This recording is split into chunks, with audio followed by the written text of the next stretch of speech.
Where's my chickens? Your chickens? Okay. Oh, I was like, what? Wait, when did you get chickens? And then I realized you're getting chickens. Yep. All right. Yeah.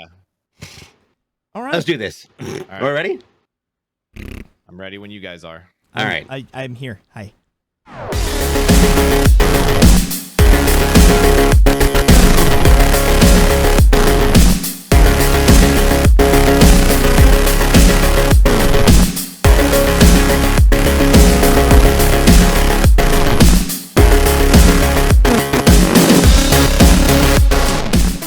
Hello, everybody, and welcome back to another episode of Pardon the Distraction. I'm DJ Blue PDX, and joining me right now are two gentlemen who just realized that muy caliente means very caliente.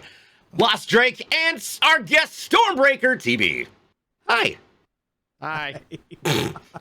I Sorry. know what it means. It means very caliente. Very, yeah. Who's caliente? Spicy. Well, that's if you abbreviate it, it's just Cal. It's Cal. You know. Yeah. So the guy from Star Wars? Yeah. Got it. Yeah. Cal's full name is Caliente. Caliente. Got it. The Force is strong with that name. Yeah. Muy Cal Drogo. Unless Cal is partnered with somebody named Tay, and then it's Caliente, and that's because they're. Yeah. Yeah. Never mind. If you're listening to the audible, I just did a thing where I put my finger through a circle. There we go. Repeat it. Everything is going. And it was well. dry. Let's It go. sounded a little rough on the way in. Yeah. Need some moisturizer. When Don't it go makes in that dry thump like that. sound. That's rough. Jesus. Woof. Jesus. Woof.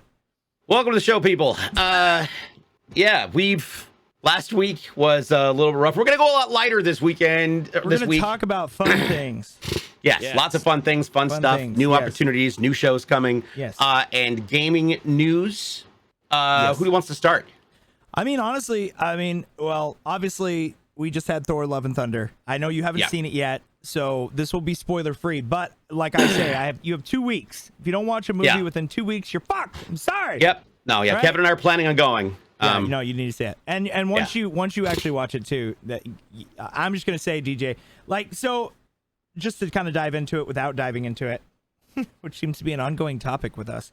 Right. It was good. I actually liked it more than I liked Doctor Strange 2.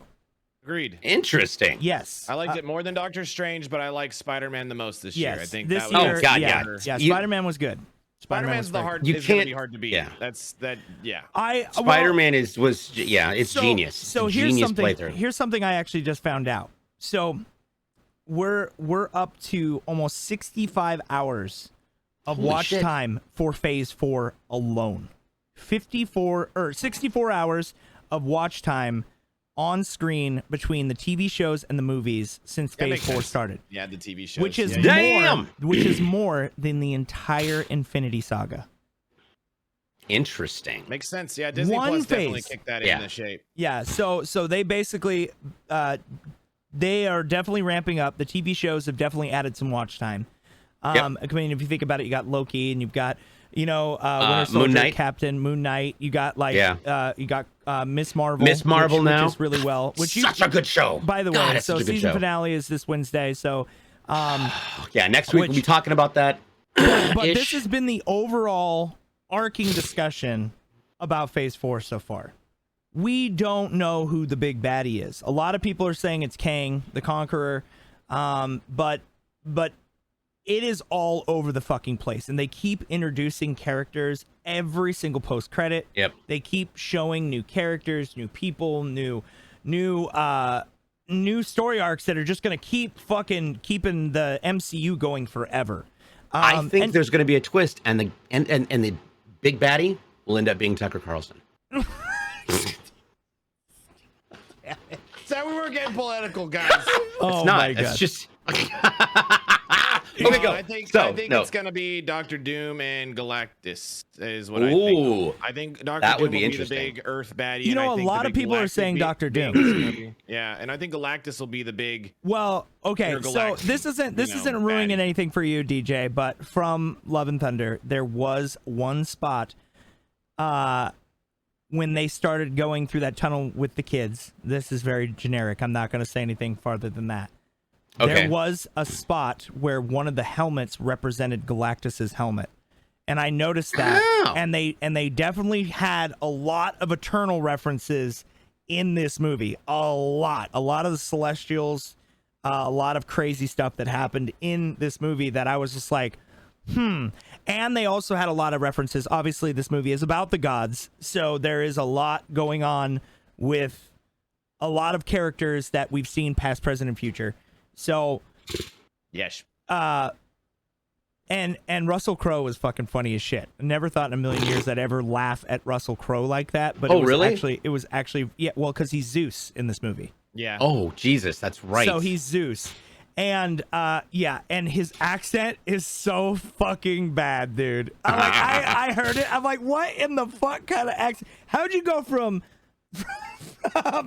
like fucking all of your other movies to this? Like, it just didn't make any sense. And for some reason, I was waiting for a musical to happen, too.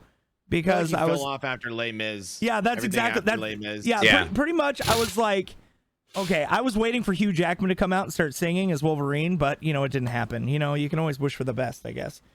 But yeah. So where the current state we are with the MCU, one thing obviously at the end of Doctor Strange, if you haven't watched it yet, you're way past the ship because it already came out in movies. It's already on Disney Plus. If you haven't seen it yet, you're just lazy. It's already on Disney Plus. But I'm just saying at the end, obviously they announced Clea. Is it Clea or Cleo? Clea. I always thought it was Clea. Clea. Yeah. Okay. It's Clea, which is the niece of Dormammu. And Dormammu is the big face that showed up in Doctor Strange, which is a big switch out from the comic books where he normally has a flaming skull. He kind of looks like Ghost Rider, kind of. So, and he's probably why they went away from that, probably because of Ghost Rider. Probably because of Ghost Rider. They're gonna introduce Ghost Rider. They don't want to. Yeah. Well, Ghost Rider in itself, man. Ghost Rider is such a fucking cool character, and he's one of the most powerful, villains / anti-heroes in the MCU because he can literally turn anybody against each other. Like if he was up against Wanda would have been dead in 5 seconds. So because he could have turned Wanda inside out and literally killed her right there on the spot just by looking at her. So granted, but Wanda could have been like, you have no eyes, and like fucking right? Yeah, like it just whoever gets to have the thought first, I guess, is who gets to act on it. Because they made her like goddamn Dr. Manhattan power. Like so Scarlet Witch has always been one of the most powerful, and there's always the speculation too in Infinity War saga. And even in Endgame, they said that Wanda was going to kill him at the end. Thanos was just going to fucking crush him and kill him, and then he brought down that barrage of weapons. Right, yeah, he knew he was in deep. He knew he was going to fucking die, so he goes, whatever. Now, the big one is what happened in this movie. A lot of people are in Love and Thunder. A lot of people are asking why Thor didn't stop Thanos by just wishing it away. And that's I won't go any further than that because DJ hasn't watched it. But why didn't he go and just do that in the first place if he knew about it from the very beginning? Right. Because they obviously had acknowledgement of that whole process and how to do that. But I will say this, DJ, Natalie Portman fucking crushed it. My new favorite Thor. Oh, good. I'm glad to hear that. New favorite Thor. Fucking literally, like, I love Chris Hemsworth, but like her. What, you didn't like her? Because of her? Yeah. Okay. I was going to say, I was like, you didn't like her? Her hammer was badass. Christian Bale was unbelievable, too. Oh, he's great villain. Amazing. I'm just going to say, without ruining anything, they could have made the movie longer, and there was a fuck ton of, like, I just want more of this. Yeah. And I just wish that there would have been more of, I wanted more of Christian Bale, because it was so good. Like, he was an amazing villain. Like, I've heard he was really good so far. He's the most sympathetic villain. Yeah, you want to, because I don't know if you know the backstory. So basically, the comic books for Gore the Butcher, you going in the God Butcher DJ. Basically, he is on his home planet, and his whole family, his whole tribe, all of his people, they're super religious, and they pray to their God to give them water, salvation, food, everything else. Well, basically, they started color because he's monochromatic. I can't say anything about that, but you'll find out why it's all black and white. But anyway, so he's on his planet, and everybody. He's emo? Well, he didn't have enough guy liner. There we go.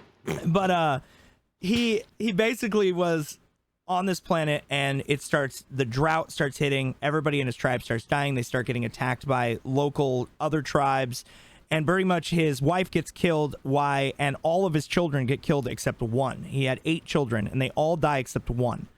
And in like the comic books, compared to the movie, they made his son a girl in this rendition, because in the comic books it's a son, not a daughter.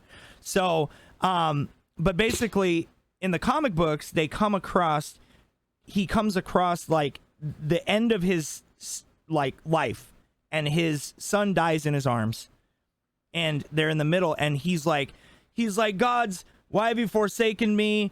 Like, why don't you love me? Like, why didn't you save my child? I don't care if you took my life, but why did you take my child's? You know, that has been used a lot in different mythologies and different movies. Why did you take my kid over me? Blah, blah, blah. Yeah. But then it gets to a point where he starts hearing voices, and he starts walking towards these 2 voices, starts hearing a battle, and he sees 2 gods battling it the fuck out on his planet, not paying attention to him or any of his people. And he literally goes, what the fuck? You guys have time to battle and squabble over stupid shit amongst each other as gods. You're supposed to be taking care of us. We worship you. We love you. And this is what you're doing with your fucking spare time, which is kind of actuality for the real world in a sense with some of the higher ups. There you go. Yeah. But yeah, politics are always involved in the MCU. I don't care what anyone says. But also on the flip side of it too, one of them has the Necro Sword, and the Necro Sword is the god-slaying sword. And whoever possesses it, it kills them and makes them crazy over time as they're using it if they wait too long. But the crazy thing about the Necro Sword, it's actually a symbiote. It's actually used by the King symbiote, and actually is the starting point of Venom and Carnage and all the other symbiotes. Interesting. So it ties don't give away into, too many details. No, but that's in the comic book. This is in the comic. Okay. It's in the comic Got it, books. okay. I'm giving you the comic book version. Gotcha. Okay. So anyway, so the sword basically starts possessing and starts deteriorating and killing the person that wields it. But anyway, Gore the God Butcher in the comic books picks up the sword and vows to destroy all gods because he doesn't believe in them anymore. He basically says, you let everything I love die, and he goes on a rampage and starts killing all the gods. And that's like the baseline for the movie, but the way that they spun it, they did an amazing job. And Christian Bale, like, I liked him and did not like him as Batman. You know my love and hate for Batman. I loved him. But just in general, like the first 2 movies were fantastic. I did not mind the first 2. The third movie with Bane. Why'd you throw a man out of a plane? Like I fucking hated that Bane rendition with Hardy. But just in general, he did an amazing job. Amazing job. He was probably one of the best villains. But I agree with Stormbreaker. I think if they would have gave him more screen time, even added an extra half an hour, and Love and Thunder was actually one of the shortest movies in the MCU in a very long time. Very short. There's a lot that they cut. Like I actually heard there was a lot cut. Yeah, like, I guess most movies a lot gets cut. Well, I guess there was a scene with God the Gore Butcher that they cut out because it was a little too dark. And from what I've heard, it's actually related to the comic book, and this isn't even in the movie, but there's one part where he actually kills a child, and which they took out of the movie, but there was a reason why he killed the child. And I'm like, and I was kind of thinking back on the movie, I'm like, why would he kill the child? Because this whole thing was about saving children. So I don't know, it's just weird. But anyway, yeah. So yeah, enough on Love and Thunder, but if you haven't go see it. They fucking killed it at the box office, $320 million opening weekend. So it could be a bad movie, and I knew they were going to break records. Yeah. Marvel's on such a good platform right now. They're reaping the benefits of the past ones they've made. Like people are interested, people are hyped. They've done such a good job in the past, so the viewers trust them. So it's like part of it is just passing the torch, in my opinion. I mean, it's like we know the movie's going to do well, but it's like if you fuck up, you're not going to even know you fucked up a movie if you're Marvel until like years down the road. Because that's how well off they are right now. Yeah, and I think it's a real testament to Feige and his team because they've got a really well-rounded, like I would say, voice when it comes to bouncing ideas off of each other and calling each other on their bullshit so that they can make sure they don't do something that's necessarily stupid. They have developed a trust with the viewers and with the fan base that shows that 99% of the time, they're not just telling a great story, they're telling an accurate one. And listening to the fans. And when the fans are like, they will modify, they jump in. Doctor Strange was a prime example of that. They took all the fan-based people and made them the Illuminati, so... And it was really, that's why I have such a great trust for what the MCU is doing. And when they have a show, I'm like, yeah, I'll probably love it. I'm going to watch it.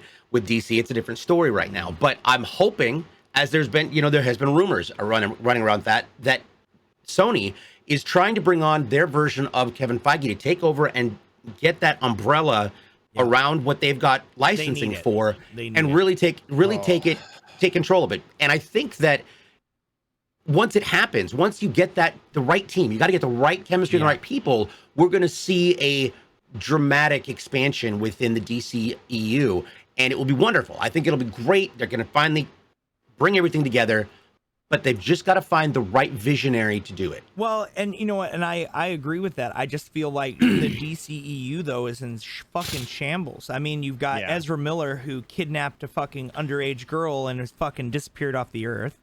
Yeah, they still haven't already a conflicted casting choice. In my opinion, so too. And everybody wanted the original, the guy that played from Glee and all that stuff. And I can't think of his name. But the guy that was the original Grant Gustin. Yeah, there you go, Grant. But they wanted him as the Flash. Everybody wanted him as Flash. He was good. He would have been perfect to just transfer over from the CW and keep it cohesive. Like, that was one thing that always confused me about the DC. Right? They already had this established brand. They already had the Arrow. They already had, these characters and people loved them and the stories were great. Why didn't they use that to their advantage? A lot of people have wondered that for a while. Then we're not even going to talk about Amber Heard. People are saying she's in the movie, she's not in the movie. Nobody really fucking knows anymore.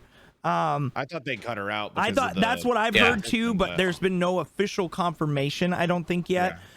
From the CW. The CW is in trouble. They cannot book anybody because you think about it, Ezra Miller, fucking Amber Heard. Then you've got even Will Smith. Like, everybody that they are involving with the CW is all these huge controversies, and there's all these people that are literally falling off the face of the earth for wrongdoings or bad things. For Henry. Yeah. I love Henry. But just in general though, it's in such shambles on the internals on casting. Yeah. That, how do you recover from that? Like, you got Black Adam who's coming, who's an amazing character, right? He's basically stronger than Superman. He's stronger than fucking Shazam. In every aspect, at least in the comic books, he's actually very violent and he is basically an anti-hero. He kills people. He doesn't give a shit. He literally fucking takes out whoever the fuck he wants. He does what he wants. He's almost like the DC's version of The Boys with Homelander.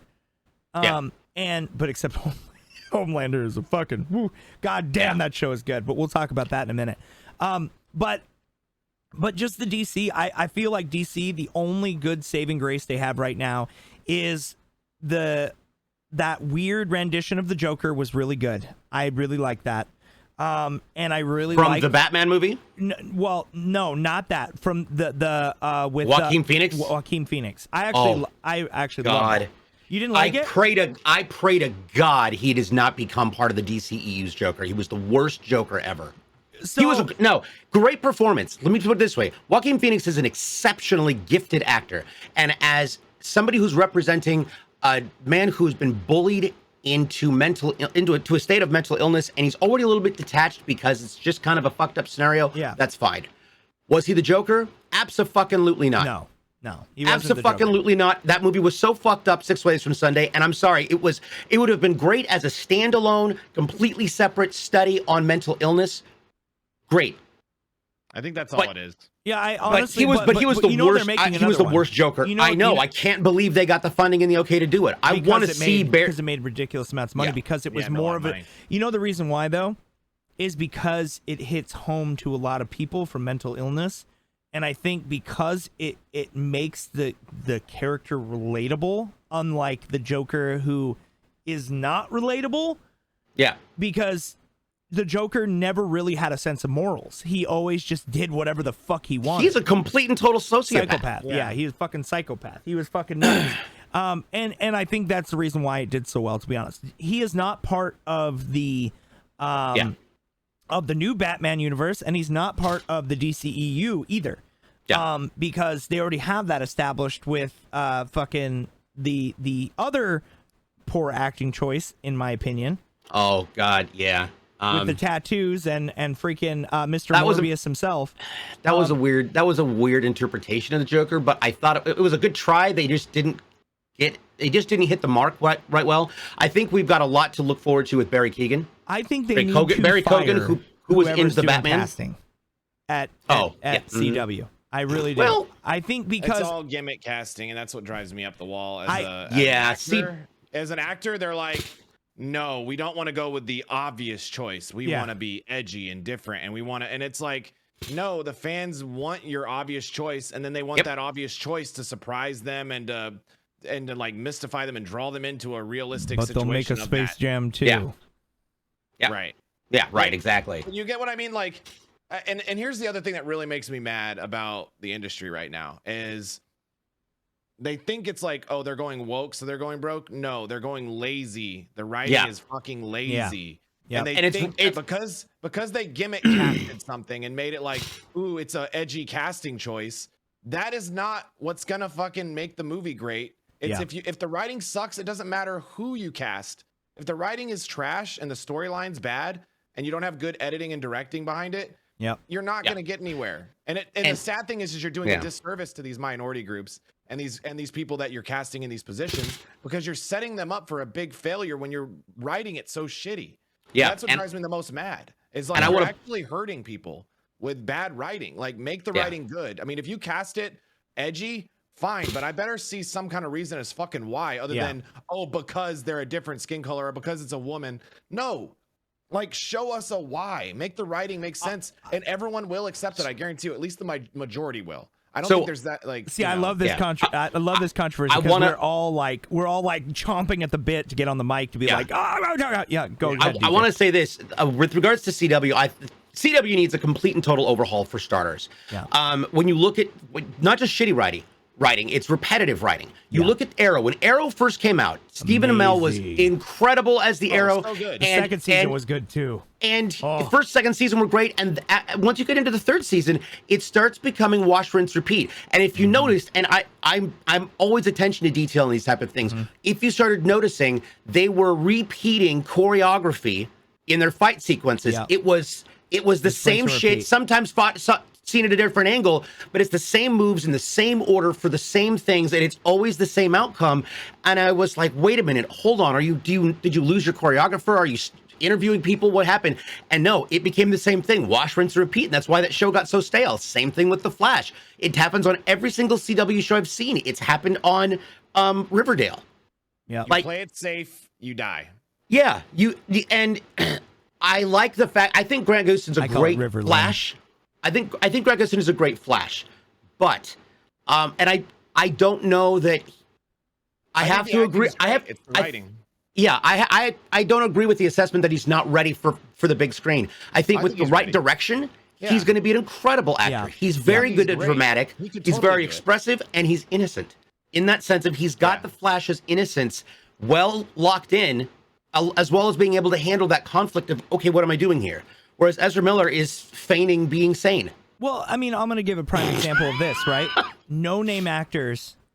Well, I wouldn't say no name. There's a couple big names in there. I mean, obviously Dennis Quaid's kid, but like The Boys, right? Yeah. A comic book series that nobody knows anything the fuck about, and you were drawn in from the very first episode. If you have not watched The Boys, fucking watch it. But I will let you know, it is dark, it is sexual, it is very over the top. It's beautifully violent. It is one of the best. Discretion advice. Yeah, no, it is definitely MA adults. Yeah, but it is not for the squeamish either. Yeah, it is not for the squeamish. But I will just say this right now: the very first episode, and I will talk about it. I mean, literally, like even if you, and spoilers, if you haven't watched it, I'll give you 5 seconds before I start talking about it. Just mute for a couple minutes and I'll go aha like that on screen, so that way you know. Yep. But and I'll even make the noise if you're listening. But the very first episode, it hooks you. I mean, literally, he's standing on the sidewalk holding his girlfriend, and then all of a sudden you just see blood splatter. Life changes at that point. And it's not blood splatter. It's literally his girlfriend exploded, and he's still holding the hands. It is one of the greatest hooks into a show I've ever seen. And when I saw that, I was like, "What the fuck?" Well, and I locked right into it. That scene alone, you're like, "What in the fuck am I watching?" Because it was never done before. Yeah. Like, that's also another thing that you got to give him one up. And you got to think about it. This is written and directed by Seth Rogen. He's already twisted and fucking literally a pothead to the extreme. I fucking love Seth Rogen. But literally, like literally, you just think about like his demeanor and how he is as a comedian, and you look at that type of comic genius behind it and implementing that in. But the story has gotten so in depth. The season finale was last Friday. And it was fucking phenomenal.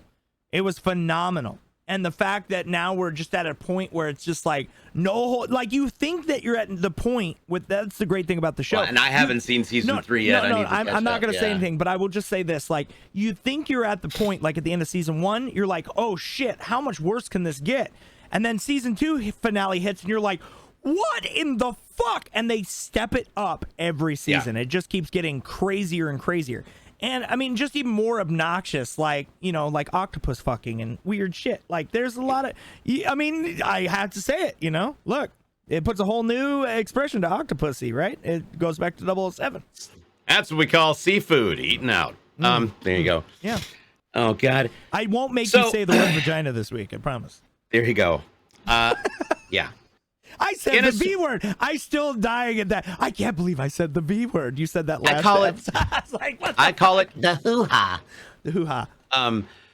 So we'll skip over. We're going to shift gears. Do you want to quick shift gears into gaming news real quick? Because I got a couple things. Yeah, go ahead. That's fine. Yeah. All right, we're going to shift gears for a hot second. Go to some gaming news. Whatever. Yeah. So I'm going to start off with the big one for me, of course. Halo is coming out very soon with their co-op flighting. The beta for the co-op campaign and mission replay is coming out. And in their spectacularly epic failed fashion, Kotaku, GameSpot, PC Gamer, Rock Paper Shotgun, Yahoo Finance, and Polygon all were listening to idiot insiders who were like, I know it's going to start on the 11th. And they all published that the event would start on the 11th. That was never said by 343. They all got it wrong. 343 said it would be coming out the week of the 11th. It's never started like this. And so Sketch had to make a tweet today. This is PSA. The team is still working on our upcoming Halo Infinite Network co-op insider flight build. While we always said our target was the week of July 11th, many sites reported it simply as starting July 11th. Still hoping for this week, but it will not start today. Flighting is a fluid as the process and entails discovering issues in initial rings and resolving them before expanding to a larger audience. A few issues were discovered in our current flighting ring, and the team is working to address it. Apologies to the folks who expected the flight today. We're eager to get this into your hands, but we also want to ensure it's a positive and worthwhile flight experience. Still targeting this week, but it's a day by day as work continues. Thank you for your patience and understanding. Well stated. And I'm hoping that these magazines with these just jack off fucking reporters who can't seem to figure out what the concept of journalistic integrity means, just keep throwing shit out there. Just throwing shit out there, either pulling it out of their ass or listening to somebody stupid like Halo follower. They're literally just trying to get headlines. They're literally trying to get headlines. They're trying to get people stirred up, and they piggyback off one another. Oh, did you hear about this? Same thing happens in Kotaku Destiny is too. Same thing. Kotaku is absolutely the worst. But so I know how much that's completely the worst. Kotaku. Fuck them. Every single time, like anything posted, fuck Kotaku. I'm like, oh my god. When I was working for Insula, they were like, "We want to get some media. Should we contact?" I said, "Anybody at Kotaku? I will not talk to Kotaku about this game." So in other news, talk to somebody else. Yeah, exactly. I see what you did there. In other news, a single-player Apex Legends shooter is in development, apparently, at Respawn. It is, they're hiring positions for an incubation team. Yep. So that's an interesting play. Another one that is coming up. People are upset about that, by the way, because they're like, what about Titanfall? Because Apex was based off of Titanfall. Well, that's what I think is going to happen, is it's going to be it's going to be Apex Titanfall 3. You really think they're going to do that?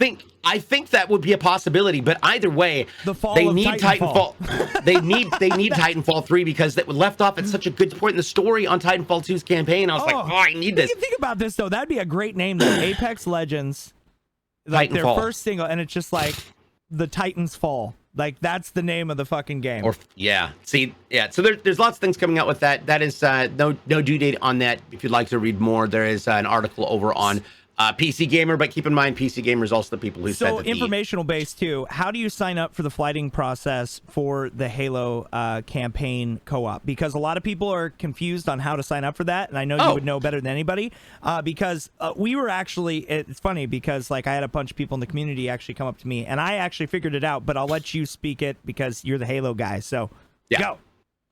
All right, so to find out how you can get involved in insider flighting, you can either do a keyword search for Halo Insider at halowaypoint.com or simply type haloinsider.com. What you'll need to do is fill out the information there. You'll also need to make sure that you've got the brief, and they give you instructions on how to do it, to pull the text data for your PC or Xbox system, your console system or your PC system, so they can figure out where you fit into the testing process. The reason that this is a necessary thing is because there are certain things that they need to test on. For example, I'm running an i9 9900K and an RTX 2070. That is considered the average recommended specs for Halo Infinite. But because there is so much dynamic information and dynamic differences between a myriad of different components that go into PC gaming, they need to have a larger number of people with maybe 3050s, maybe 2050s, maybe 1050s. So if they're short or shy on one area or another, they will grab people and include them in different flighting. This flighting, from what I understand, is going to be open to every Halo Insider. So make sure you get your profile updated. You turn on testing for whichever device that you're going to be testing the game on, whether it's console or PC. Follow those instructions and get set and get ready, because it's going to be coming up here very, very soon, and you want to do that as quickly as possible. And also July 11th. But also, once you're an insider, and as long as you keep your information updated, you're an insider forever at that point. I've been an insider for a very long time, since the beginning. But that's what you want to do. And the more people testing, the better, because it's a much faster way of finding out what you can do and how you can get involved and how you can help solve problems once they're identified. Make sure you're filling out your feedback forms and your error reports. And just since we're here, I want to cover this. There is a difference between... We opened up Pandora's box. He's going. Sorry. Here we go. I want to be very clear. They're going to have two different things you can do. There are your error logs, and feedback reports.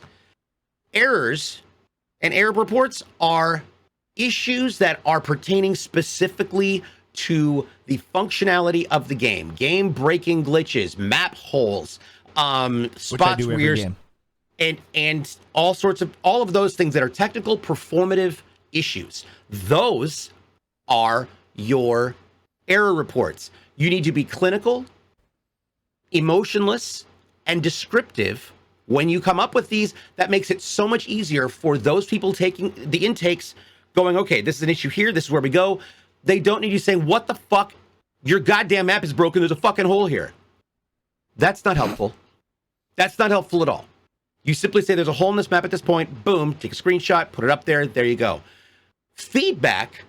The feedback report is for providing constructive feedback, which is observative. When you are observing something or you have an opinion about a change that might need to be made, you either like the way the melee hits, or you feel the melee is short, or you feel the melee is too long. Or if you are feeling like there needs to be more weapons on a map, if you feel the map is unbalanced, if you are feeling like there's a lighting problem. These are feedback elements, not error reports. Know the difference. Be kind. There are a lot of people reading that, going through and helping with this process. Do not be a shithole, or you may get removed from the program. Just saying. Be good. Remember, devs don't be a dick. Are people too, people. And they exactly. love these reports because they help them fix the game so that way people don't bitch about it and tear them apart. Yeah. And so it once takes again, time to fix stuff. Yes. HaloInsider.com, or you can simply keyword search Halo Insider from within HaloWaypoint.com. Make sure you sign in with the same account that you use when you're signing into the game on PC or on console. Okay, there's my shtick. Shit. All right, what was the next game you were going to talk about?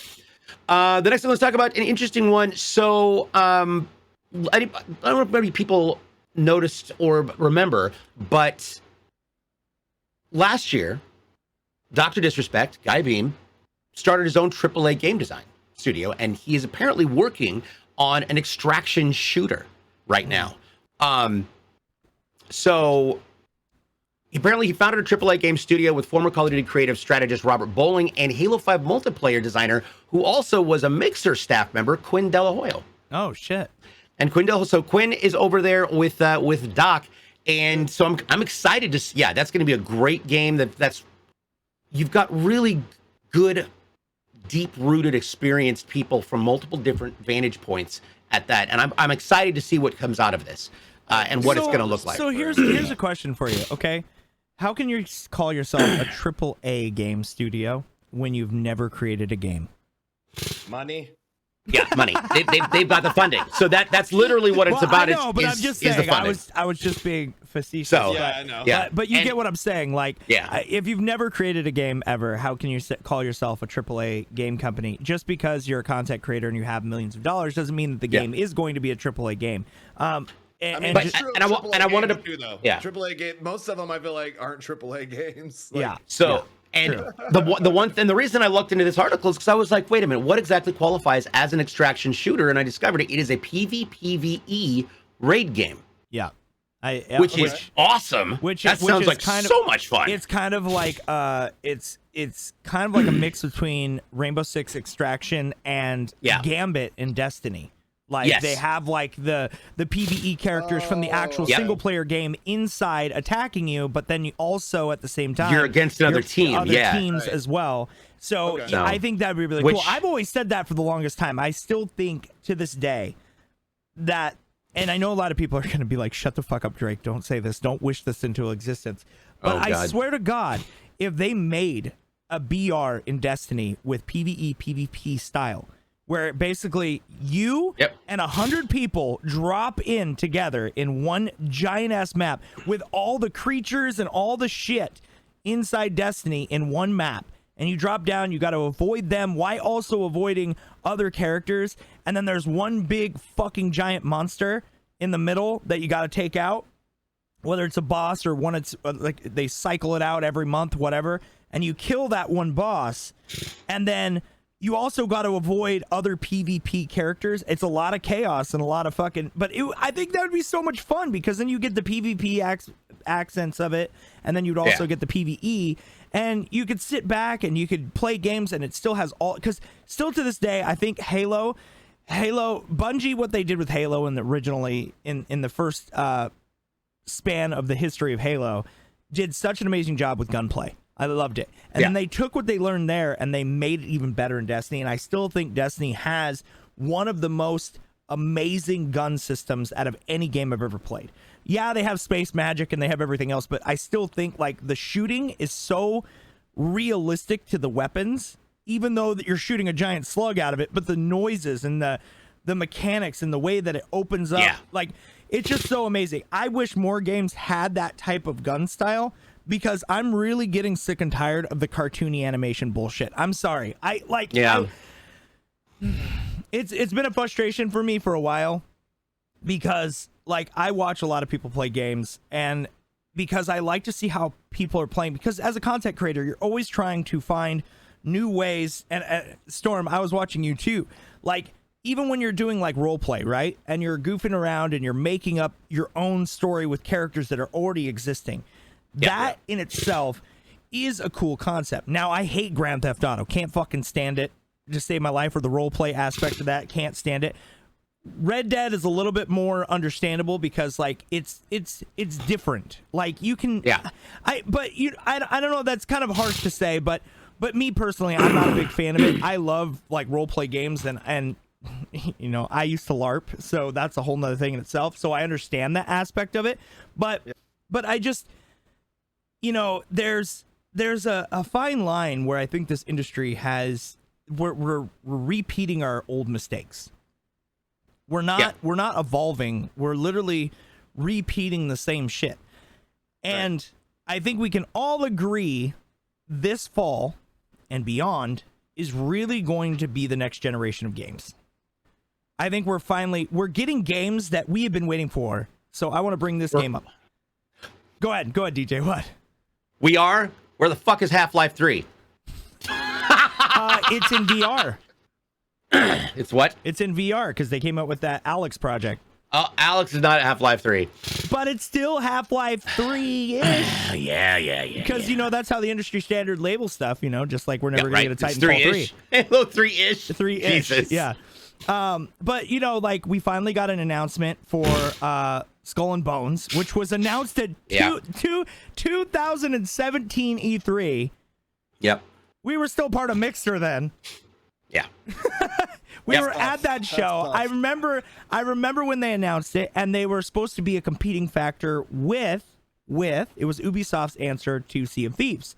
But they took the same engine that they made Black Flag, which is still to this day one of my favorite Assassin's Creeds. Absolutely amazing game. Amazing game. One of the best stories. Sailing at the ocean. Yeah, I got a story about that when you're done. Yeah, no. So that game in itself, one of the best Assassin's Creeds next to Valhalla, because Valhalla is amazing. But two different genres. Like that's when the game started shifting from Assassin's Creed started shifting from more of an Assassin's game into more of an open world fuck shit up game. So. And then we're right on the cusp, too, of Ubisoft announcing the Assassin's Creed Infinity project, which I'm still really excited for that. I still think that's going to be amazing. And there's already been rumors and speculations that it's going to drop this month or next month. August is going to be a huge month of news. We've got San Diego Comic-Con. We've got we've got D23 for Disney. And we're going to get all the new Disney series. We're going to get all the new games, all the new Star Wars games, all that stuff is going to drop. We still got Knights of the Old Republic. We still got all these games that are still like right here. They're right there, right? But what I'm most excited for, and how fucking giddy I was. I don't know if you guys saw how much I was going off of this in my Discord. When they announced God of War Ragnarok on my fucking birthday, which happens to be Odin's Day, which is even more crazy. And weird fun fact, the day I was born, it was on that fucking Wednesday, on November 9th, back in 1982. So, long time ago, but that's my culture. That's my background. That's Norwegian, Nordic, like that's me, right? Scottish. So... But they announced it, the collector's edition, with a full Mjolnir, full replica Mjolnir. Yeah. And it becomes available for pre-order in 3 days. And I literally told everybody, I don't give a shit if I had to sell my next 4 children before they're even born. I want this fucking thing now. Yeah. Like, I literally want this thing because I'm like... I am so excited it comes out on my birthday because my birthday is the one day a year that I'm a selfish prick. It is all about me. I don't give a shit about anybody else. What the hell is going on? Because all year long, I literally focus on charities and helping other people out and just, streaming and having a good time. But that day specifically, I'm a selfish diva. I'm not going to lie. I literally, that day, I'm like, it's about me. I don't give a shit. Because when I was a kid, I never got to have those big, extravagant birthdays. I never got to have, my parents were the type of people, go work for it if you want it, which instilled a lot of the grain that I have now. So in a way, it was kind of a good thing. But I didn't really have that great childhood like so many other people did. I didn't get these big extravagant birthday parties or anything. They were like, hey, you want to Sega Genesis? Go mow lawns in the neighborhood, Yeah. So I did. And I got every single system myself. So that's also instilled in me in the video game industry. So, but yes. So, but Skull and Bones comes out on the 8th. I'm excited for that one. God of War comes out on the 9th. And then I don't even know what else we're going to get around that time, because Scorn is supposed to be coming out around that time, which I'm excited for that game. That game looks awesome. We also have Calypso Protocol, which that game looks awesome. That looks like God of War had a baby with Dead Space. So I don't know. What are you guys most excited about? Stormbreaker, we haven't heard you talk in a while. You're just over there, you know, stroking your mustache, squeezing your mic. No, what do you think? Ragnarok is definitely one I'm looking forward to. I want to buy a PlayStation because I'm like, God of War. They're is still available fresh on in my Walmart.com right now. Yeah, like it's fresh in my brain because I played it on PC. I waited for God of War to be released for PC. So ditto. So I'm like, it's still fresh in my brain, and I'm like, damn, I'm gonna be like.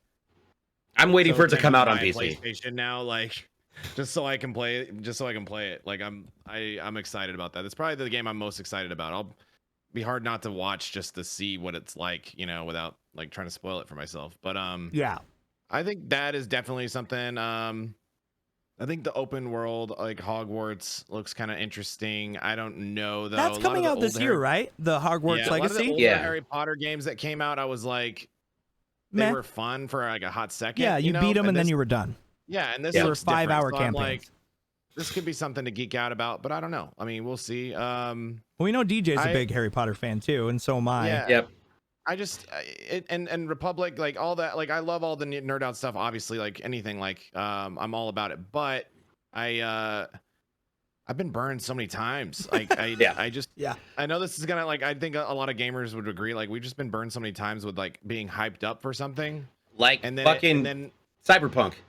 Yeah, look, Cyberpunk. You know what? Or even look, I will defend that game. Yeah, Battlefield was a hot mess several times in a row. Cyberpunk, dude, I will still defend that game, dude. It was so good. I fucking love it. I still haven't beat it, but I love it. Out the gate, they you know, Outriders too, like out the gate, all these problems, and it's like, and I'm not trying to knock the devs or the companies. It's, you know, like I feel for them. I think that's really tough. I mean, they want it to succeed too. It's not like they're like, you know, not wanting they don't want the game to have rough starts, you know, but it's just, I think we've all just been so roughed up a little bit by a lot of that it's like the Avengers. The Avengers was a prime example of that too. That game, the story, the single player story was fantastic, and then after that, it was like, it's like, where do we go from here, you know?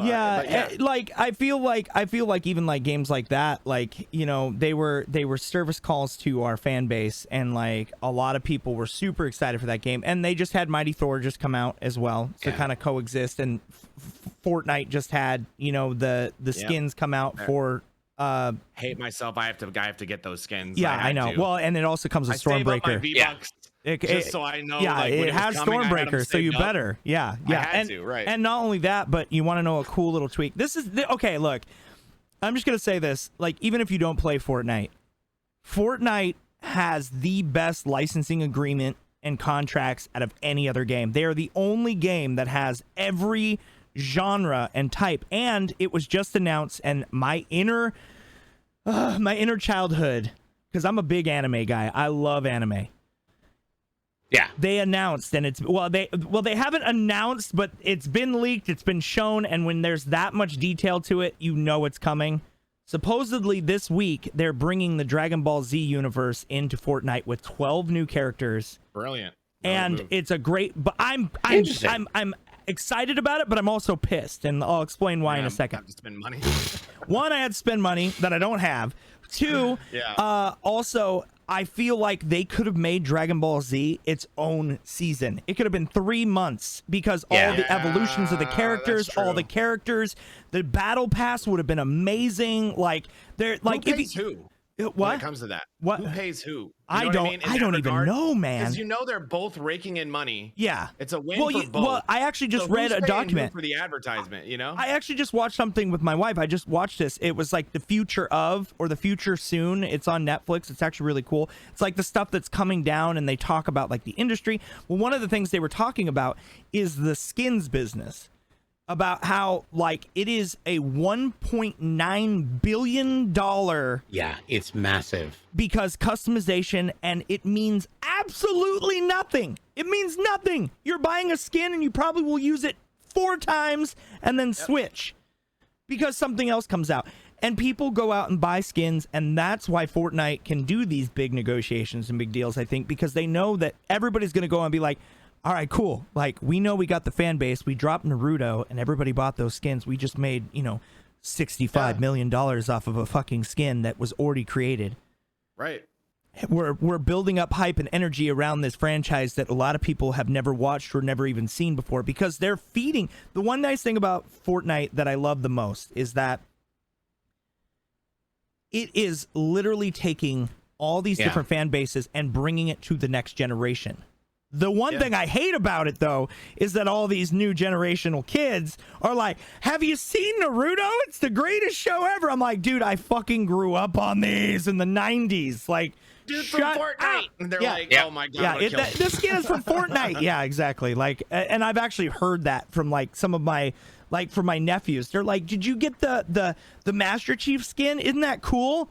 And I'm like, bitch, I've been playing with this shit for years. I was, before your daddy even had seeds in his ball sack, I was playing this. God, speaking of which, hold on. Like, I got younger than you when I knew Master How did Chief that was. transition?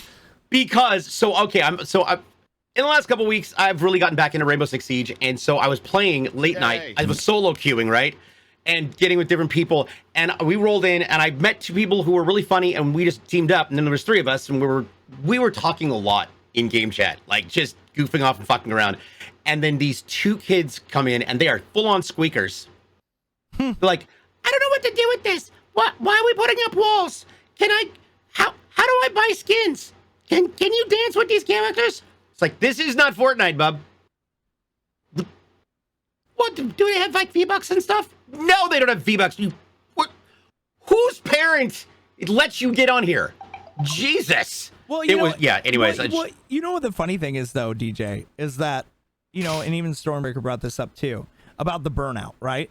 We get these games that, like, we keep getting let down because we spend all this money. But if you honestly think about it, a lot of the games now, we don't have to worry about that, because most of them are on Xbox Game Pass Ultimate. And I'm sorry, that is the best value in game, hands down. You pay, 15, 20 bucks? Xbox is killing it.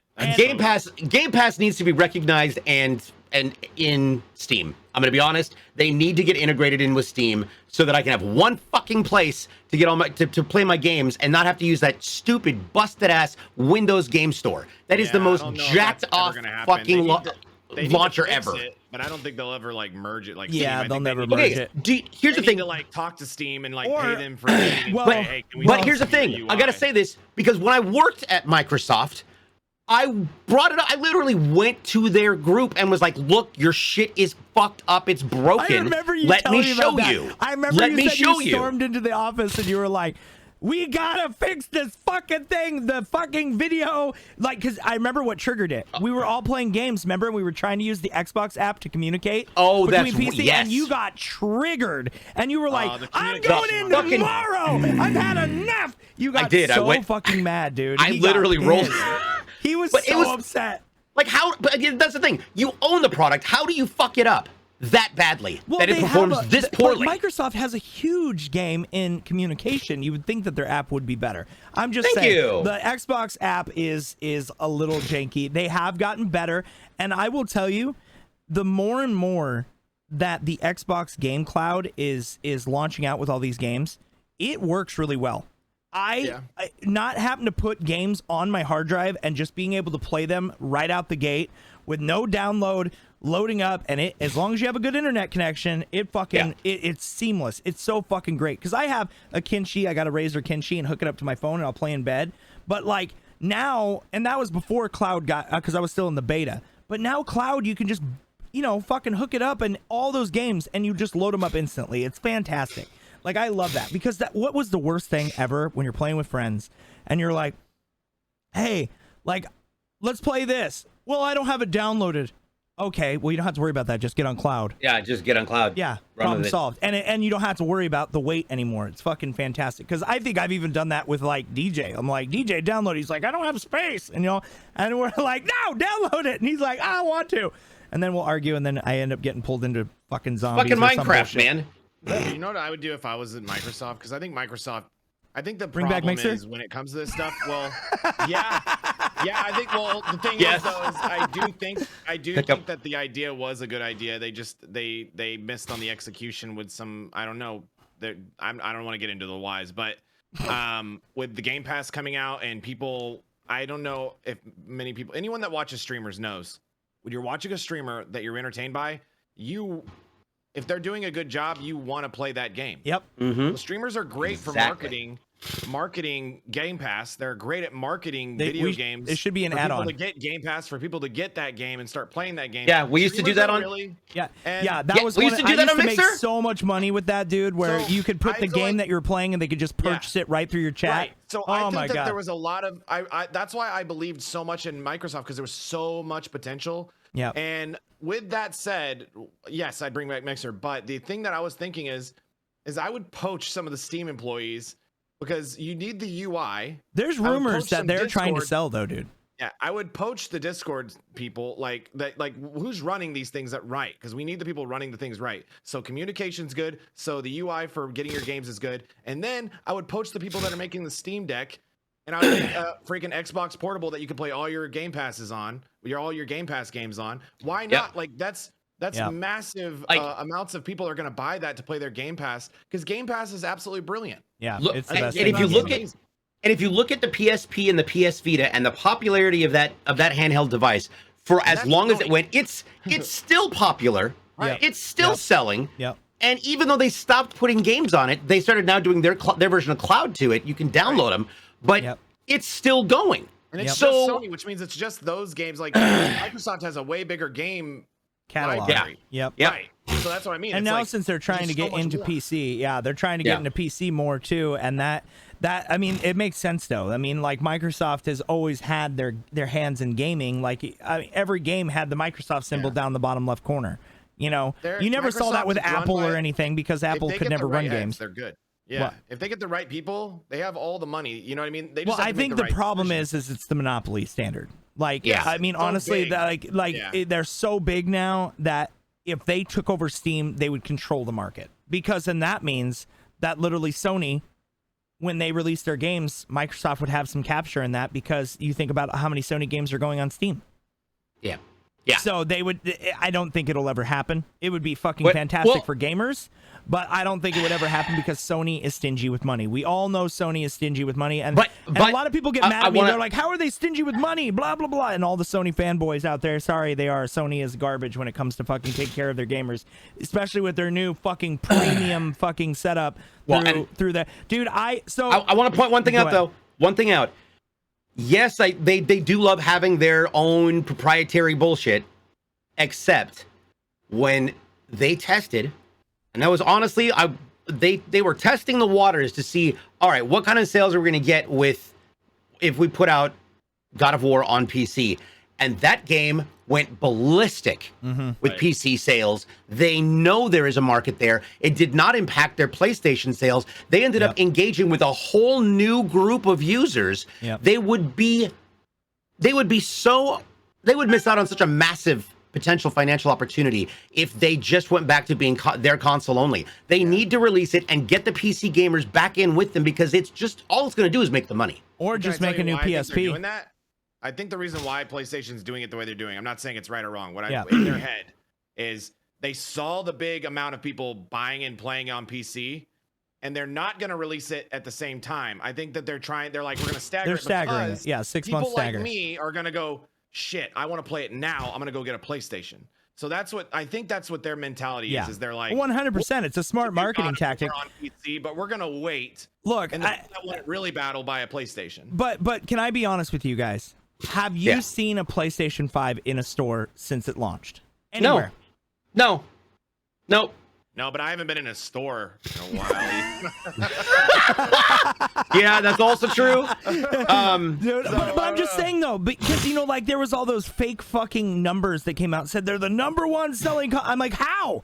You can't find them anywhere. Anywhere. Whereas then you can and the funny thing about it is too, we should talk about this too, because this is actually really record-breaking news, is the fact that Xbox is outselling PlayStation in their home country of Japan by astronomical numbers.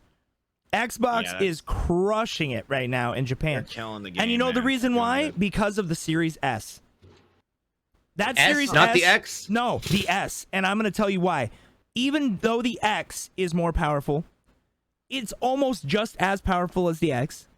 Mm-hmm. There are some differences. Obviously, I have the X and I have the S upstairs, and I definitely noticed the difference in power scaling and obviously like the visuals. But it's not that much. It's not enough to be like, oh, I'm going to go spend the extra money on a Series X. To be honest with you, the average household is going to buy the S at that $299 mark. They're going to put it in. Not only that, the thing is tiny. It's this fucking big. It's this big. Yeah. It's super Are you tiny. saying PlayStation should do that? Is that what So, you're... no, but what I'm saying is, so every single store, even during the pandemic, had Series S's in the fucking store. I saw them at Walmart. Yeah. I saw them at Best Buy. I saw them at fucking every fucking electronic store had them. Amazon had them. They were went into everywhere. production so early. They got everything done before the shortages happened, so they hit COVID at a perfect time, and that's the reason why they're winning. And that's the reason why they have so many numbers everywhere. But it's not just the system. It's the fact, it's their marketing plan of what they're doing. They're releasing the apps on TV where you just have to have a controller now. You pay for Xbox Ultimate, hook up a controller with some good Wi-Fi, and you fucking have an Xbox without even buying a system now. Xbox is taking over the market because they're smart. They hit the small demographic, they hit the high-end profile gaming with the Series X, and now they're releasing the apps and cloud gaming. They hit every market, and they're on PC.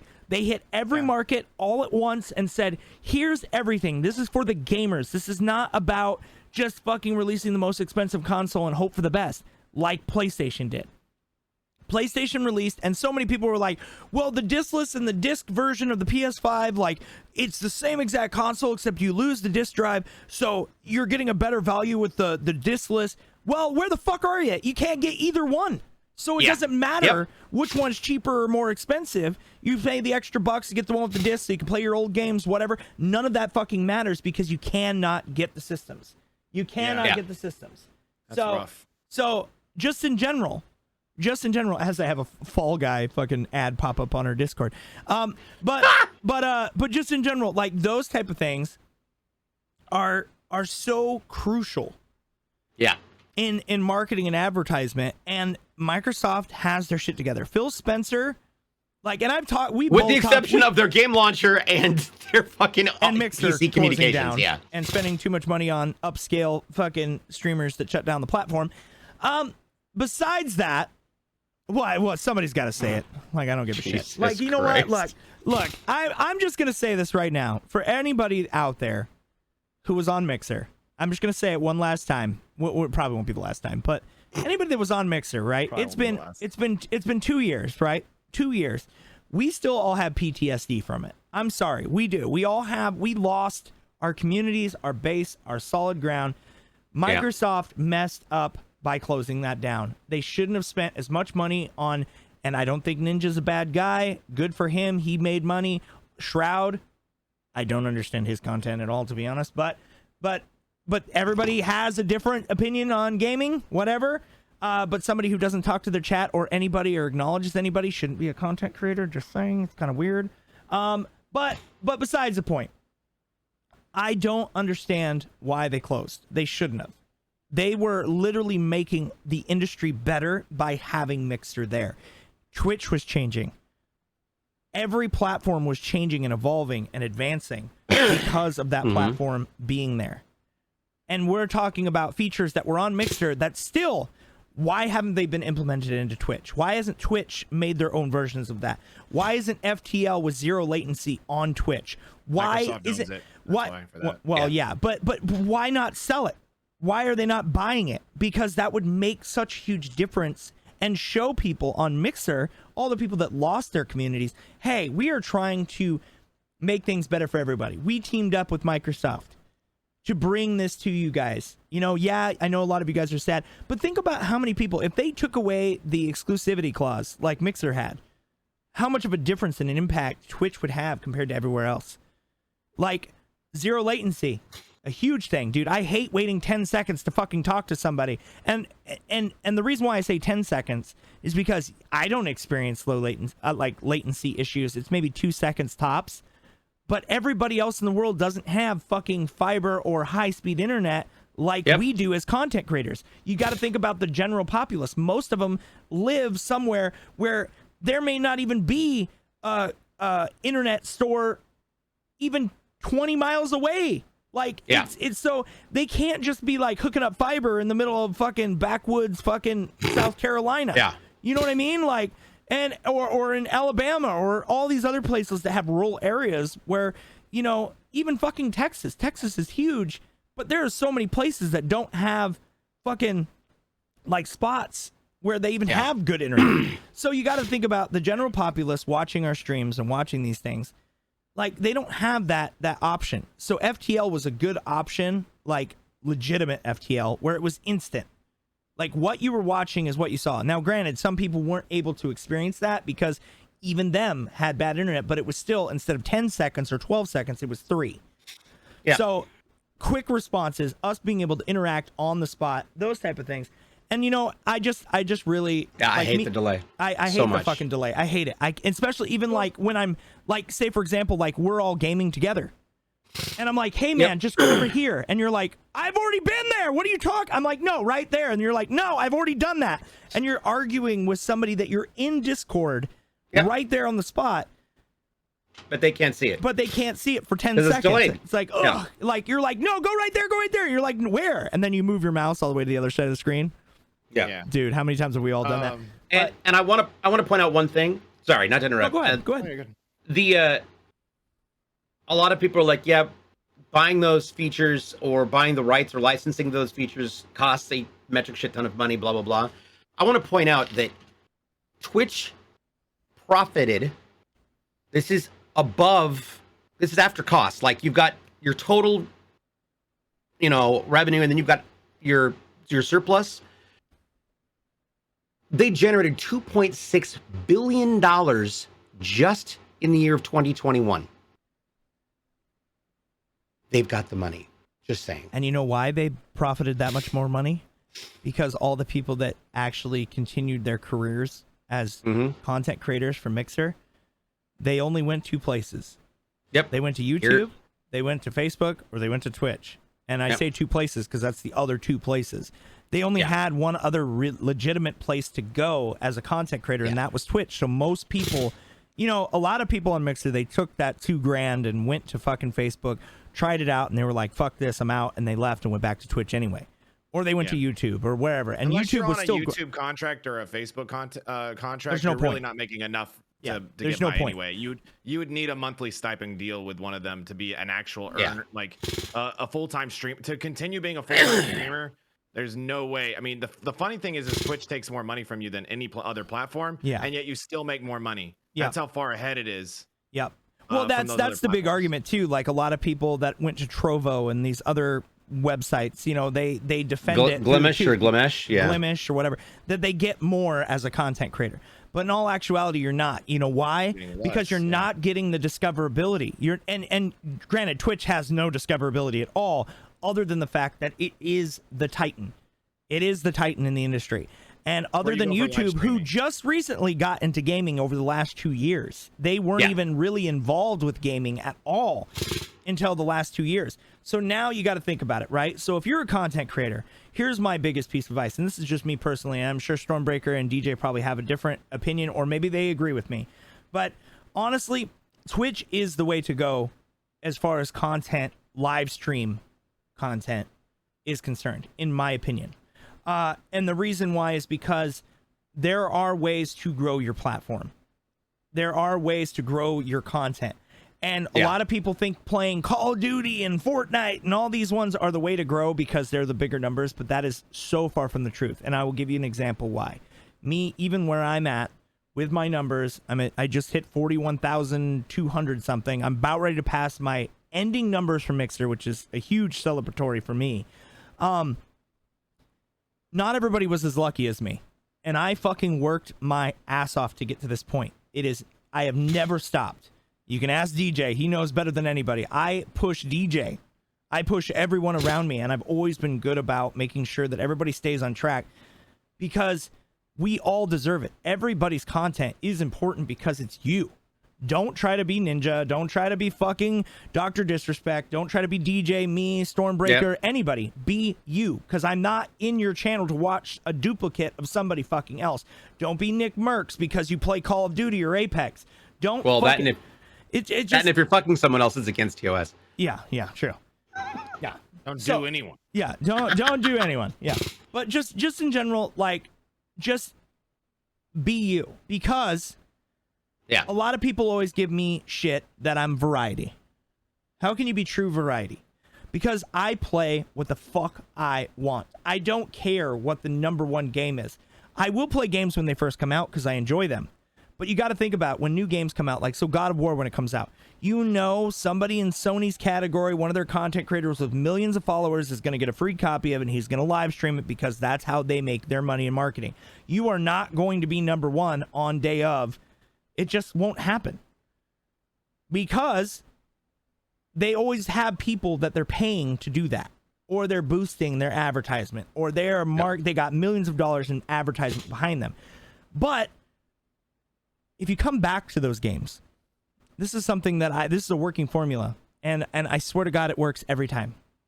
And it's also another great reason why people like that play PC games for Sony, for example, when those games come out 6-7 months, you're not competing against those top streamers anymore because you're a different genre and a different base. You will still battle against people, but the numbers cut in half, or if not more. So you have more opportunity for discoverability because people are like, oh, look at this guy. This guy's got a cool setup. Oh, I like this guy. He's chill, whatever. Oh my God, this guy's a hype spaz ass, whatever. And you're watching the streams and you're going to get a better chance for engagement. Now, the cool thing is that I played Outriders, and I know you brought that up. Yeah. I was #1 for Outriders 3 days in a row. And every single person that used to love the game or thought it died or asking how it is, has it gotten any better? Is it worse? Whatever. All those people come in and they see me enjoying that game. Not only does it look good for the dev, but it looks good on you. And that leads to partnerships and agreements. And you know what? Yeah. I'm going to tell you right now, playing older games, playing back catalog games that you never got a chance to beat because you played it when it first came out and everybody was playing it. And then you just let it sit there on the back burner. And you come back to it when nobody else is playing it, I guarantee you. And you're sitting at the top of the category, You're sitting at the top of the category, and people have the nostalgia for all the people that played it when it first came out. You are always in the top 10. Because most of the time, like I'm going to give you a prime example, Avengers, when it first came out, that first month, there was millions of people playing it. It died out. If you go play that, even if you've got 20 viewers and you play it now, you're still in the top 10. But all the people that enjoyed the game when it first came out, they're like, did the game get any good? Was something new released? Why are you playing this? Yeah. And they're going to come in and they're going to start talking to you. And it builds up a communication between you and your chat and the love for that game because you're experiencing it for the first time. And then you got people that come in that are like, backseat gaming, of course. You always got that. But they'll come in and be like, oh, dude, I love that you're playing this. I'm going to drop you a follow. I support you. I'm telling you, it works, guys. Don't play the big games. Play games that you love and enjoy, and even if you got to go back and play other games, it will help you grow. I swear to God, in the last week, I've got over 215 new followers. I just looked it up while we were talking. 215 new followers from Outriders alone. So, nice. You get what I'm saying. Like, it's a huge thing. Now, granted, will all those people stick when you start playing something else? No. But they'll still be there. And you never know. They may like that next game that's close to Outriders and come back later. And you're going to get an influx.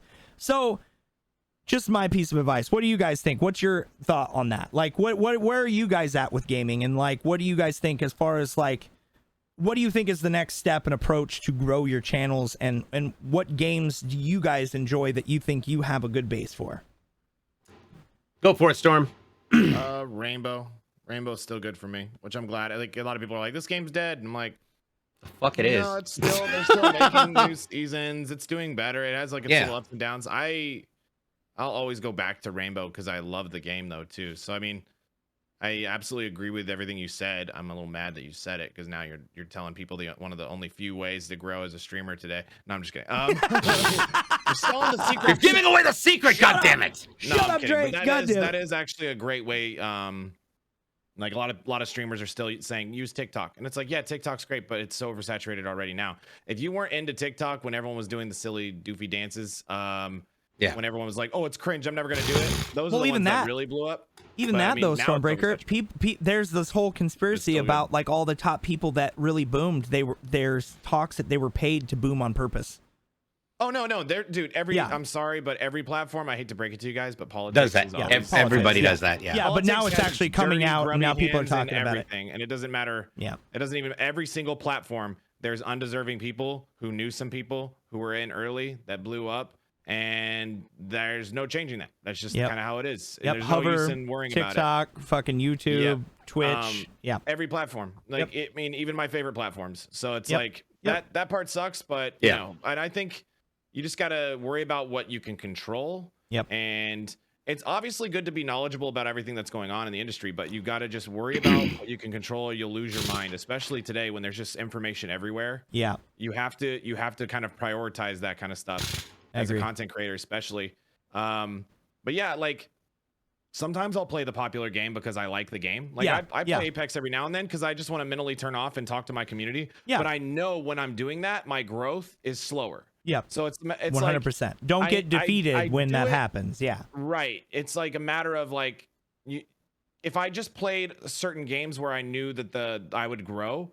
I would start losing my mind right now because like I couldn't play it all the time because I'd get like, like, so that's another reason I've become a variety streamer also is just simply because it's very hard for me to focus on just one game and not get burnt out. Well, a lot of people say too that that's the strategy to becoming the most successful is playing one game. But I feel that is a mixed bag because it depends on the game. It depends on who you know. Like if you're trying to make it in Apex. Yeah. And that's your only game and that's all you play. Yeah.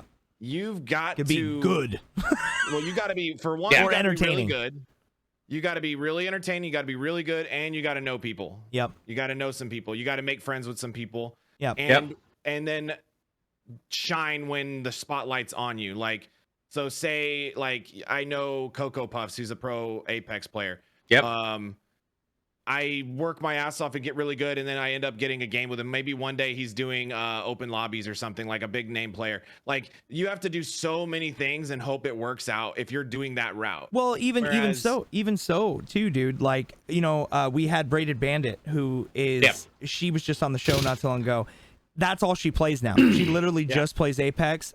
And she started booming on TikTok with her videos, and she started editing videos and making kill cam feeds and like funny moments, and she makes videos and whatever, but that's all she does now. She focused on one category and focused on that, and she's seen exponential growth. She's even played with some of the top 5 Apex people in the world, but she's still not a giant streamer.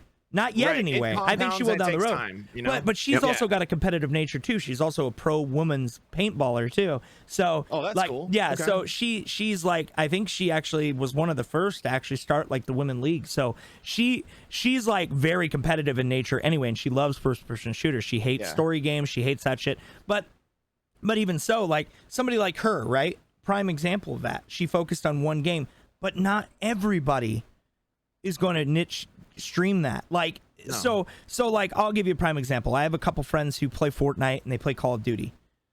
They play Call of Duty and Fortnite, and that's their only games. And then every now and again they'll branch out and they'll play some story games, but that's like their primary games. And every single time, and I will watch their numbers, they'll play a single player game, not in the main category. Their numbers are average 15 to 25, right? And it's because I support these people that I know their numbers and I watch this stuff. Yeah. 15 to 25 people. The second they switch to Fortnite, 3, 2, maybe 1 person is watching them. It's because they are at the very bottom of millions of people who are playing Fortnite, and nobody gives a shit about the bottom guy when it comes to those bigger games. They want to watch the bigger guy. So the only way that you're going to move up in those categories is to build yourself first, then be comfortable switching around. I honestly try to say that to anybody new in my channel or anybody that comes around. It's the best piece of advice I can give you. Build variety. And some people say it the other way. They're like, no, you need to focus on one game only. Make it that, like, a lot of people tell me. Small game. Yeah, but like, say for example, like Destiny, it's big, but it's not big. Like, it has an average of like 10 to 20,000 people watching that game at all times, right? Still not big compared to something like Call of Duty that has, 195,000 people watching it at any given time. Yeah. Right. So you're gonna get buried. But if you are doing day one raids and you're doing stuff and you're going into competitions to be number one and like it's competitive and you're figuring stuff out, those type of things are huge. Like even like Halo, right? When Halo Infinite came out, like DJ was on that. He was on it. He was playing it. He was enjoying it. Well, but even he separated from it for a little bit and kind of backed off. And he's like, oh, I got to play this. But then went back, and then he was still on the campaign when everybody already beat it in 2 days, 3 days. And he's like, no spoilers. Nobody ruined shit for me. Yep. I'm doing it on my own. I just want to go through it, enjoy it, and unlock everything. But he had all those people, though, that his big Halo base that came back and followed him, and they were trying to help him and like, hey, this and this and this. But that's what I'm saying is that, like, even in a smaller game like Halo, which is crazy to even say that word, if you go back and look at Halo now, it's almost a dead category because they pissed off so many people with the development and the low scale of amount of content coming out for it that was promised at launch. And now we're waiting for Forge, we're waiting for Griffball, we're waiting for all these other categories, and nobody's getting it. And we're almost a year in, and we're just now getting campaign, which, by the way, did they actually, not to switch topics, but did they actually announce if it's going to be 2 or 4 player campaign? That has not been verified yet, and so we'll find out once the flighting goes what that capacity is. I do want to talk about one thing about what you said, and it's interesting when you look at these trends. For me, Rainbow Six Siege is the first game that I played on PC. That's the game that got me, when Taste got me started playing, and that was the first one that time I played on a PC game and fell completely in love. And I have it has always been there for me, but I'm suck. It is, my viewership is okay.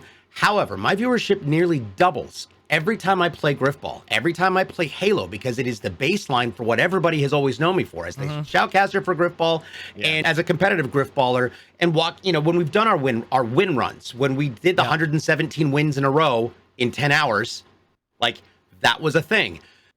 But the Griffball only happens once a month for one weekend. And so for one weekend, I'm jumping over, my numbers expand. But I've really had to, I am still struggling with that marketing side of things. And I've because of all the projects that I'm working on, between a new show that's coming out on Tuesday, not this Tuesday, but the next Tuesday, and working on the film, doing our podcasts, I'm now down to 3 days a week streaming. And granted, I'm streaming a total of 24 hours over a period of 56 hours. Yeah. So it's a process of identifying what works for you, what doesn't work for you. But again, looking for those little trends. Dying Light 2 is great for me because I can jump in there and be at the top of the category usually. But also, I know what I'm doing, and I've dived deep. I'm on my third playthrough to get a completely different ending, and so far, it's been different endings. It's wildly. You've been enjoying that game a lot. Yeah. And plus, you can drop kick motherfuckers off a roof. Hello. Yeah, that's fun. But the key is enjoying, and I have to say this: the key is enjoyment. Yeah. What people don't realize, oftentimes as streamers, is that your enjoyment of what you're playing comes through the camera. It comes through your microphone. It comes through your personality, whether you want it to or not. And that will either excite and inspire and invigorate your viewers, or it will tame them to a point that something's off and they'll go somewhere else. Yeah. But you have to engage with that. You have to recognize and understand, I suck at this game. People may not want to watch me play it, but I love it.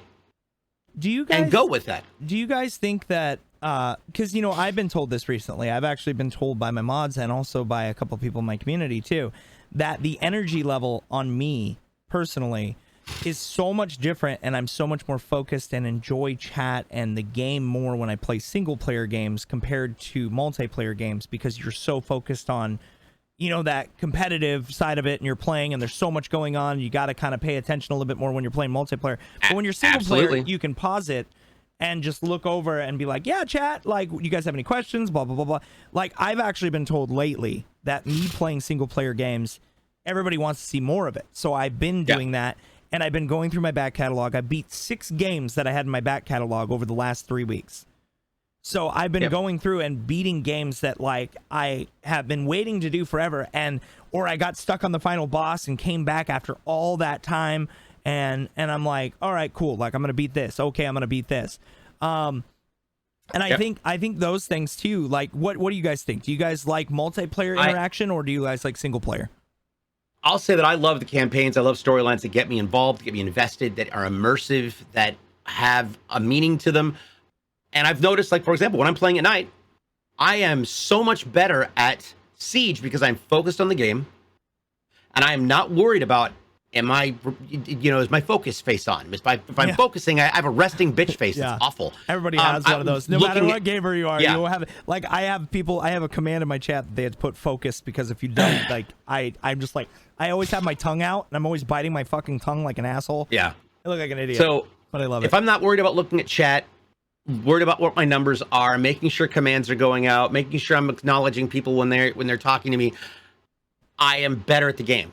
But then I'm a worse streamer. And so it's finding that balance that works within the community, because the compensation for that is you have mods and regulars who do the talking for you and create those conversations and opportunities for engagement and activity within your chat. Yeah. And having that mindset and setting that expectation up front with the people that are doing that is always beneficial, because of how it will affect what goes on down the road as you continue to build out what is eventually going to become your career. Yeah, true. Well, I mean, honestly, we covered a lot of topics today, and today's podcast was fun just to kind of shoot the shit. But Storm, obviously, like, I know you've been moving, and I know you've been going through a lot recently. All of us have been kind of battling, like, just the stress, and I don't know what the fuck this is. I have a clip on my finger. I don't know what I'm doing. Anyway, but I was playing with it. I was fidgeting, my ADHD. But yeah, I mean, like, kind of final remarks here, I guess, as we wrap this up. What do you feel like is your go-to game for the rest of the year? What are you planning on doing? What kind of content are you planning on doing? And what games are you most excited? I mean, obviously you said God of War, but, like, what is your next steps for the rest of the year, so we can kind of let people know, and where can they find you, check you out? Like, give us the rundown. Go. Okay, well, I'll just start where they can find me. Twitch.tv/Stormbreaker. Just Stormbreaker, you search it, you'll find me. But I'm on Twitch. I've been focusing more on my YouTube as of late, which is why I'm doing RP more. I have an acting background. I'm an actor, and so it's kind of fun for me to do role play. So I've been pushing more and more into that. What kind of shows have you been on? Vampire Diaries. That's the one they want me to say. I know it. No, and other shows. But hey, I was on One Tree Hill as an extra. So. Oh, hey. Nice. Yeah. Did you know that Chad Michael Murray beat me out for a lead role? Oh shit. That son of a bitch. Son of a bitch. Yeah, should have told me. I would have cut his Achilles. God damn it, Chad. It was a lead on a CMT TV series, and he beat me out for it. Anyway. Yeah. It was a cool role, but I missed out because he's obviously a bigger actor. Anyway, I'm gonna just dabble in the RP a lot, like with Red Dead and maybe some GTA RP as well. But right now, I'm, like, really enjoying this, like, Western atmosphere. I know chat and loves it, but it is hard to read chat when I'm doing the RP stuff because sometimes I'm in it, but then I'll just step out and I can talk in my regular voice to chat. Also, it's a little odd for them. They like me on camera, but when I'm doing some RP, I'm off camera because it's easier to kind of immerse them into, like, what the character is and not me when I'm doing a voice, you know, that might not fit my face, when you're doing voiceover work. So that's been fun, but that kind of is more for the YouTube side. And then as far as, like, shooters and stuff, because I'm just a FPS gamer at heart, I love playing shooter games. I play Apex to kind of just relax my brain or torture myself. You pick. And then the game I'm good at that I enjoy playing is Rainbow Six Siege, and I'll always go back and play Rainbow. Any new games coming out, I'll test them out, or we'll see when they come out. I don't like getting my hopes up or speaking too much of them. Yeah. But those are the games you can most likely see me play. That and Fortnite. I mean, Fortnite's really fun to meme around on these days. Yeah. Yep. With the no build mode, it's a very different easy game. way for me to get people to jump in and play with us. Yep. And it's just, I think it's just funny and fun to mess around on there. So those are probably the games you'd expect to see me playing the most. Honestly, to add to that too, obviously with like Fall Guys being added to Xbox and it being crossplay and stuff, you know what we should do one day? I was just thinking about this because we can do minimal lobbies. You have to have 30 people join. But I would love it. But can you imagine if we got all of our communities together and we all played Fall Guys together, like, or even Fortnite? I know that's not like out of DJ. Yeah, DJ doesn't normally play that, but I used to, but I got tired of the build hounds. Well, that's what I'm saying. Like the building's gone, dude. It's a totally different game, dude. Like I'm actually scared to introduce you to it because it's a lot of fun, and I'm really good at it now that there's no builds. Like, because now it's based on skill and sniping and like making sure and they just added Indiana Jones and like all this other stuff. Like they're bringing back stuff that's like our childhood. That's why I love it. I love the nostalgia. Right. I don't really like this season at all, but I'm just saying like all of us, we could get together and combine our communities together and just like play one big like game day, do a community day between like 5 or 6 streamers, and we all just fucking jump into Discord, just us as content creators, and get everybody in there and just goof around. Hey, who wants to join in? Maybe we make an event out of it. I think that would be really cool. And here's something else too that maybe down the road, and Stormbreaker, you might want to be a part of this as well. So obviously I created a Pardon the D Twitch page as well. But maybe one of these days we can actually go live, whether it's on YouTube or Twitch, and we all play games and just kind of just shoot the shit and talk and host and do this, what we're doing now, but why playing games? And talk about the history of video games, maybe we pick a game and we all play together, whether it's, 3-player, 4-player, or it's the whole community, but we all kind of shoot the shit and play the games why we're talking as well. And I could set up a different scene for that. It would be interesting for... Hold on. I don't know what happened. I don't know what happened there. It would be interesting. It's called a yawn, DJ. Also, so that we could have an open conversation with our viewers and our fans and be able to, come up with new topics, new guests, new different things that we want to do, or to find out what they want us to do. Yeah. And I can also set it up where we have, because it would be really do cool. That like once a month or something. Well, the cool thing about it is we could actually restream it. I can get your guys' stream keys and I can restream it to all of our actual channels along with being on Pardon the D, so that way we can grow together and actually push on all 3 of our channels so we all get the advertisement and the marketing behind it. Yeah. And it would be really cool to be able to do that. And I think we just start finding cool people that we want in Storm. If you got anybody you want to bring on the show, maybe we can do like a 4-person podcast, or, like I am open to bringing anybody. And if anybody's out there and you're a content creator, obviously I don't want to open the floodgates, but if you love our content and you love what we're doing and you want to be a part of that, do me a favor, like chime in, write us, DM us, and be like, hey, like, I would love to be on the show. Obviously we're not going to accept everybody because we actually have to do a little bit of a background, make sure that, we mesh and that, you're not a piece of shit, to be honest. But just in general, we want to. It is like, I hate video games. Yeah, he gets on. Right. He's like, I don't play video games. Yeah. I don't even like them. Yeah, I just I like Pardon at the Disco, and that's all I like. But just like looking at your guys' faces on mute when I be on the show. Yeah, right. And making sure people have proper setups and that they can get into Discord and all that stuff. But yeah, I think it'd be really cool to do something like that, because I definitely want to open this up, because Pardon the D is about, venting and talking about our day-to-day shit, but also at the same time, unfiltered, just nonsense, and us just going all out. And I've been watching a couple podcast-esque things, and they got I don't know if you guys saw this too, there is a new feature that's coming out by the end of this year.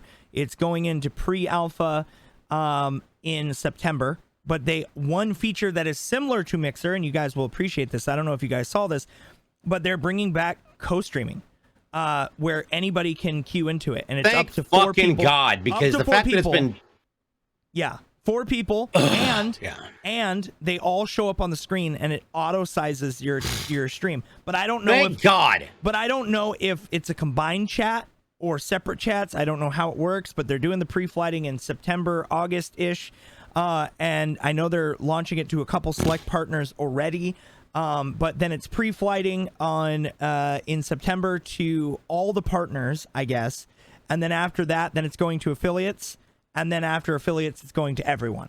So imagine the amount of cross-promotion and marketing, because I'm telling you right now, having that option of combined chat was an amazing thing because it brought communities together. I'm sorry, I loved it. A lot of people that were on Twitch are like, that's fucking stupid. I would never combine my chat with somebody else. That's just because you're a selfish prick. Sorry. So honestly, at the end of the day, like, I want to do it with people that I enjoy and care about. And all of us benefiting one another. I mean, that's really what this is about. Like, we got to grow together and expand together. So, it doesn't matter the size of your content. It doesn't matter if you're a big or small streamer. If you're a fucking rock star person, you know, everybody deserves an opportunity for growth, and that's a good way to do it. And I think, like, even with a concept like mine, like, in the way I like the city, like, everybody's part of the city, everybody's part of it, it's expansive. Like, those type of things are huge for us. So, yeah, so that feature's coming out soon, so maybe, you know, just dropping that seed, you know. And Stormbreaker, obviously, we're going to have him a regular on the show because he likes to be here, and plus he's better looking than both of us, so. That's true. Stop. Hashtag Chubb. And Vampire Diaries, too. Hashtag Chubb. Yeah, hashtag Stormbreaker Chubb. Don't hashtag that. Don't do that. All right. Look, hashtag Are You Worthy? There you go. or if you'd rather, that needs to be a shirt for you in your merch store. Hashtag Are You Worthy? And then just have like a chub, like have, you know, like how he was talking about the nunchuck dildo, like you could just have like a dildo for the handle and then Mjolnir on the bottom. There you go. Dear God. I mean, look, I'm just saying, look. Does that mean you'd get hammered by a dick? Oh my God. I don't know. Lightning only strikes twice.